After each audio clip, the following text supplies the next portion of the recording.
Salut les mamans, Jazette Allaitement aujourd'hui à propos du passage durant l'allaitement au mode autocrine. Donc, qu'est-ce que ça veut dire? Ben, c'est les hormones de la lactation au début de la lactation, juste après votre accouchement, pendant la mise en route. Votre corps fonctionne en mode, hormonalement, fonctionne en mode endocrine.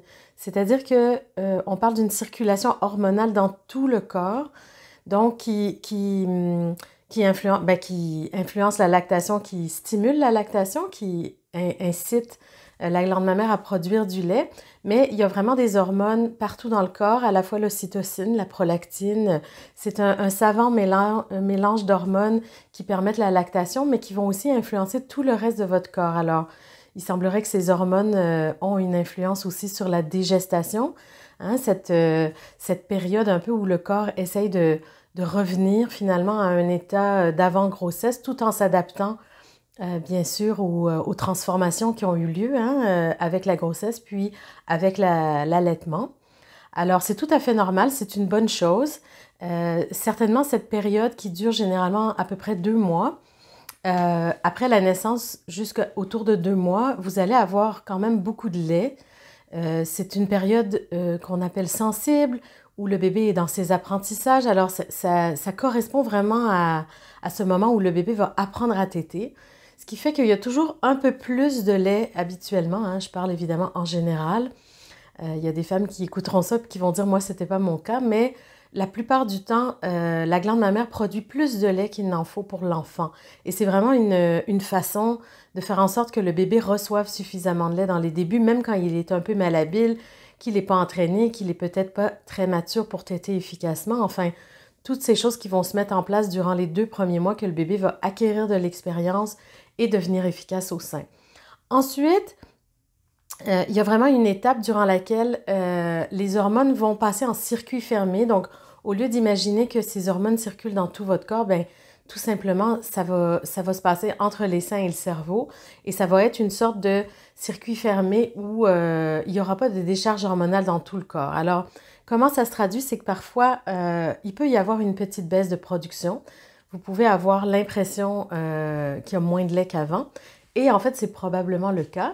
Ce qui ne veut pas dire qu'il n'y a pas assez de lait pour l'enfant. Alors, je vous mets en garde d'interpréter cette baisse un peu de production comme le fait que votre bébé n'a pas assez de lait.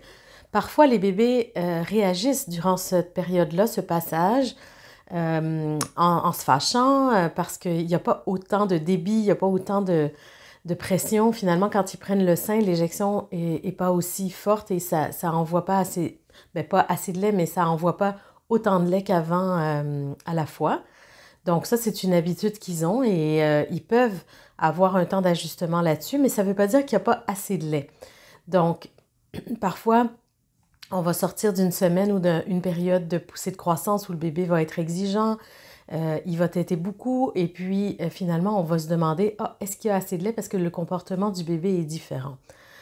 De toute façon, même quand vous passez en mode autocrine, il peut parfaitement y avoir des moments où vous avez des baisses de production parce que c'est pas la seule chose qui va avoir un impact sur la production, hein.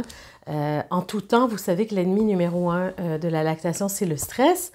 Et il y a beaucoup de facteurs de stress, évidemment, dans toute votre expérience de nouvelle maman. Des inquiétudes parfois sur le bébé, sur sa prise de poids, sur les transformations aussi pour la famille, pour le couple. Alors, il y a 10 000 raisons hein, qui font que parfois on peut avoir une baisse de lactation.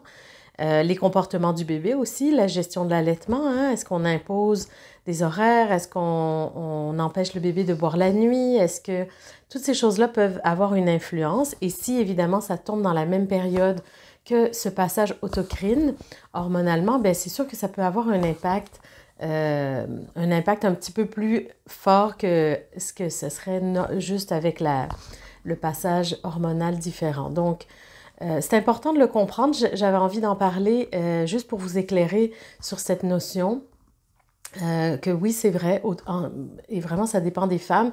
On dit que c'est autour de 2 mois, mais il y a des femmes pour qui ça va être plus 3 mois. Donc, c'est selon, hein, à la fois votre corps et l'expérience d'allaitement va influencer cette étape dans votre allaitement, mais c'est tout à fait normal et c'est tout à fait gérable. Ça veut dire que en poursuivant un allaitement à la demande de l'enfant, vous devriez être en mesure de continuer de poursuivre exclusivement votre allaitement sans aucun problème et même d'avoir des réserves de lait ou d'avoir plus de lait qu'il n'en faut si vous souhaitez.